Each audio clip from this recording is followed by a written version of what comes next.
Hi எல்லாருக்கும் வணக்கம். இது ஃப்ரைடே ஈவினிங் ஒரு 3:30க்கு எல்லாமே ஒர்க் ஸ்டார்ட் பண்ணியாச்சு. லாஸ்ட்டாக போட்டிருந்த எல்லா பூவையுமே எடுத்துகிட்டு விளக்குத்தட்டு எல்லாத்தையும் கழுவுறதுக்கு எடுத்துகிட்டு போயாச்சு. விளக்குத்தட்டு விளக்குறதுக்கு முன்னாடி வீடை பெருக்கி மாப் போடலான்னு பார்த்தா வீக்லி ஒன்ஸ் டீப் க்ளீன் பண்ணும்போது தான் தெரியுது நமக்கே தெரியாமல் எவ்வளோ குப்பை ஒளிஞ்சிட்டு இருக்குன்னு. எல்லாத்தையும் பெருக்கி அழகாக மாப் போட்டதுக்கப்புறம் விளக்குத்தட்டையும் கழுவிட்டு கிச்சனையும் ஃபுல்லாக க்ளீன் பண்ணி வச்சாச்சு. அதுக்கப்புறம் வாசல் பெருக்கி தண்ணி தெளித்து கோலம் போட ஆரம்பிச்சாச்சு. பாப்பா அழுதுகிட்டே இருந்ததுனால கோலம் போடுற வீடியோவை ஃபுல்லாக எடுக்க முடியல, பாதி தான் எடுத்தேன். ஆனால் ஃபைனல் அவுட்புட் எப்படி இருக்குன்னு காமிக்கிறேன். இதுதான் நான் போட்ட கோலம். கோலம் போட்டு முடிக்கிறதுக்குள்ளேயே ஹஸ்பண்ட் வந்துட்டாங்க. அவங்ககிட்ட பாப்பாவை கொடுத்துட்டு விளக்குத்தட்டு எல்லாத்துக்குமே பொட்டு வச்சு முடிச்சாச்சு. இப்போ எல்லாத்தையும் அரேஞ்ச் பண்ணிட்டு சாமி படைக்கலாம்.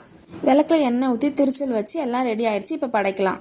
அவ்வளோதான், ஹாப்பியாக சாமி படைச்சு முடிச்சாச்சு. இந்த மாதிரி மினி பிளாக் டெய்லியும் பார்க்கணுன்னா எங்கள் சேனலில் லைக், ஷேர் அண்ட் சப்ஸ்கிரைப் பண்ணி வச்சுக்கோங்க. இந்த வீடியோ ஃபுல்லாக பார்த்ததுக்கு ரொம்ப நன்றி.